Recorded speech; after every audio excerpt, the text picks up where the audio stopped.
First and foremost, I want to give all honor, glory, and praise to Yahuwah, Bahashem Yahweh Shai, Bahashem Racha HaKodash, double honors to the apostles and elders at Great Millstone. Peace, blessings, and salutations to the hopefully elect. The brother Izari with the Pittsburgh GMS camp, coming at you with another lesson through the spirit and power of Yahuwah, Bahashem Yahweh Shai, Bahashem Racha HaKodash. Lord willing, this lesson is edifying. All right, and this is the other lesson that was sparked from watching the elder head of the camp here, Ariala, okay, here in Pittsburgh. It's his channel.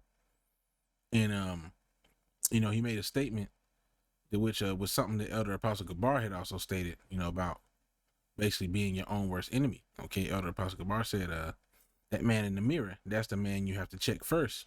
And it's true. Okay, it's true. Your flesh can be your own worst enemy. All right, and it's got a few precepts, but we do definitely have to be mindful of the things that our flesh desires, and how these things can, even if they're not unlawful, can put us in abomination with Yahuwah Hashem Yahweh Shai. So speaking of which, I will get that first precept. Proverbs 11:1 says, a false balance is an abomination to Yahuwah, but a just weight is his delight. So when you go to Proverbs 11 and you get that word abomination, it's H8441, 144. All right. And it says, let's go up. The why ba, the why ba. Okay, the why ba. Lord willing, I'm pronouncing that correctly.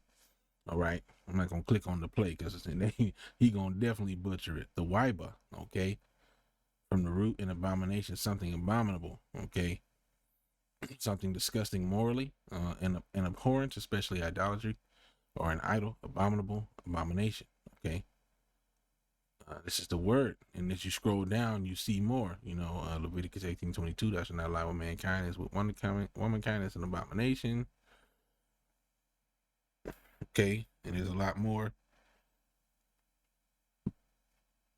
Okay, and it's likened unto the that particular act. Okay, as you can see what's going on here. So, it's likening a false balance unto a sin, pretty much. And there are things, as Paul speaks about, okay, that are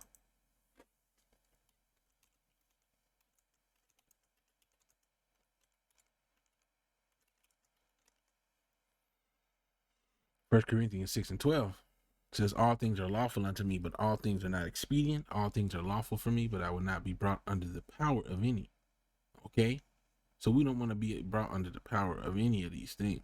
Okay, so we have to be temperate. Okay, the scriptures say, he that striveth for the mastery is temperate in all things. Okay, they do it for a corruptible crown, but we an incorruptible. So there's a such thing as certain things that are not unlawful for us becoming so imbalanced that Yahuwah Hashem Yahweh Shai begin to look at us and discuss. Okay, there's a lot of things that you can sit there and just say, well, there ain't no law on it.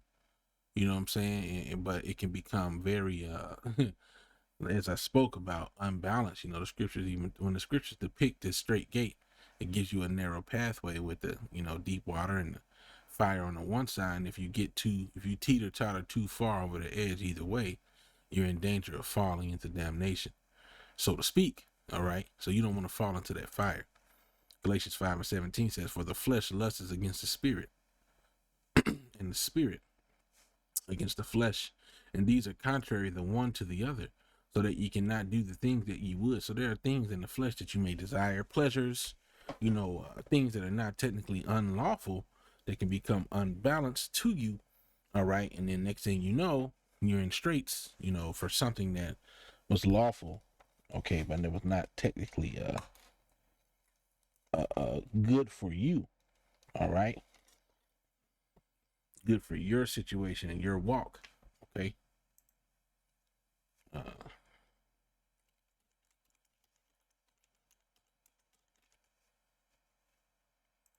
Sirach 37:27 says, my son, prove thy soul in thy life, and see what is evil for it, and give not that unto it. Okay, this thing that's evil for your soul may not necessarily be And a lot of times it's not necessarily something that is unlawful, but it's just not good for you.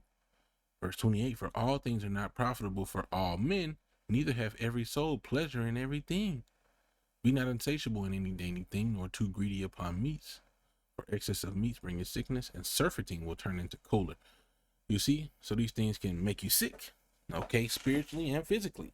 All right, and they may not be unlawful. It's not unlawful to drink, but for some brothers, drinking is not good at all for them. It's evil for them.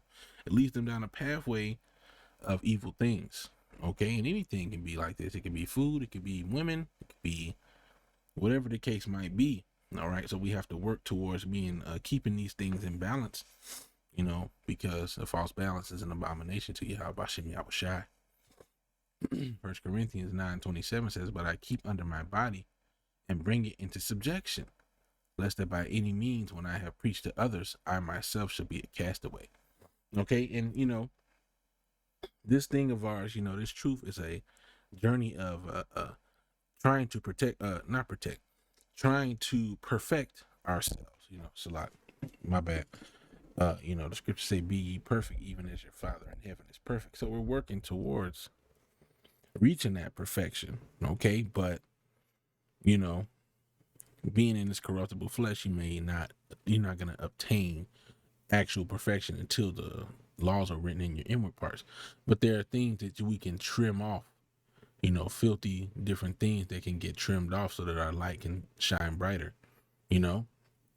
And the brothers may be dealing with certain heavier things, you know, that may take more time and take more extreme measures. Okay, you know, whenever the disciples was trying to rebuke a certain spirit, they were told that this kind come out but not by fasting and prayer. And from my experiences, I fasted for 3 days to get rid of something and still struggled with it, you know, and then found out that I needed to actually go a full 7 days. You know, 7 is a number of completion. And after going 7 days of a complete full fast, you know, no water, no nothing, I was able to have a better grasp over the flesh concerning certain things that I was dealing with. All right. Not to say that the temptation is gone, you know, completely, but I was able to, you know, those are different tools we have. Stones with different things to help you, as I did a lesson on different stones. You know, there's different stones that help you with discipline and just different things like that. Sexual desires, whatever it may be, excessive hunger. There's all different type of tools at our disposal. All right. Prayer, of course, first and foremost, prayer, you know, fasting, you know, the incense, smudging, stones. We have all these different things to try to help us rein in certain things. But fasting is very, very powerful to remove spirits that may be dealing with you or bothering you on a certain level. You know, and I may go deep into that into another day. But you know, the flesh is very, very wicked. Okay, and we have to also be mindful that in these times that the brother went into, our adversary, the devil, is going about as a roaring lion, seeking who he may devour. All right. So there's these seducing spirits out here that are putting different thoughts in people's minds. Okay, that we have to take heed from and go according to the sound doctrine to combat these things. Okay. And one of those scriptures is that false balance being an abomination. We have to be mindful of that. Okay, hold on now. You know, and then there's another one too that I want to go into.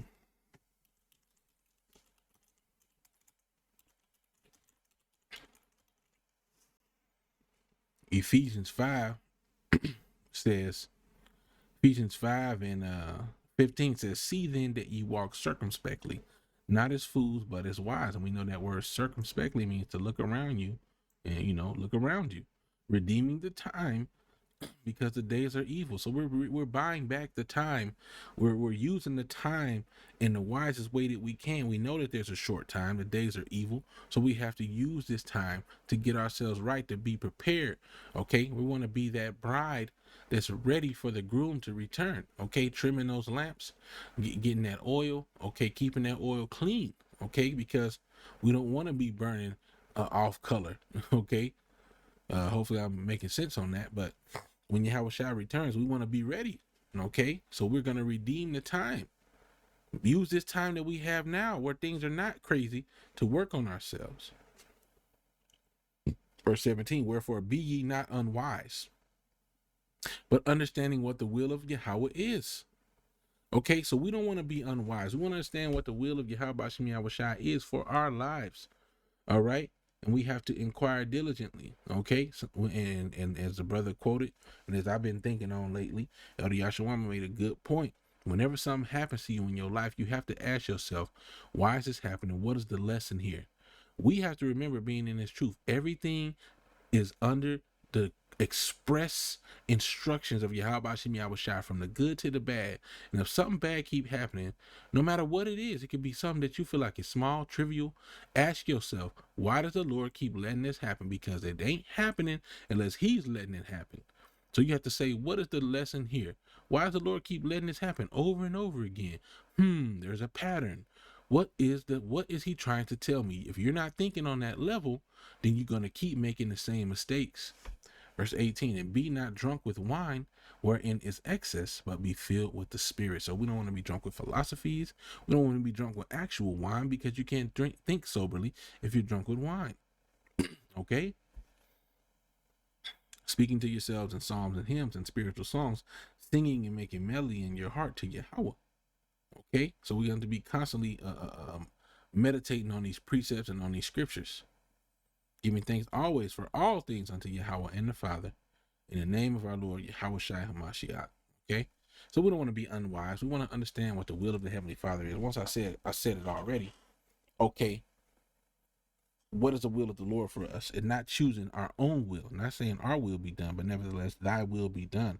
You know, even Yahuwah Shai coming down in the flesh, you know, I don't want to say he struggled with this particular thing, but you know, he had a moment, or two moments, I would say in particular, wherein it was coming close to the time of his being sacrificed, and he asked the Lord, look, you know, if it be thy will, take this cup away from me. Okay. And he said, nevertheless, though, thy will be done. All right.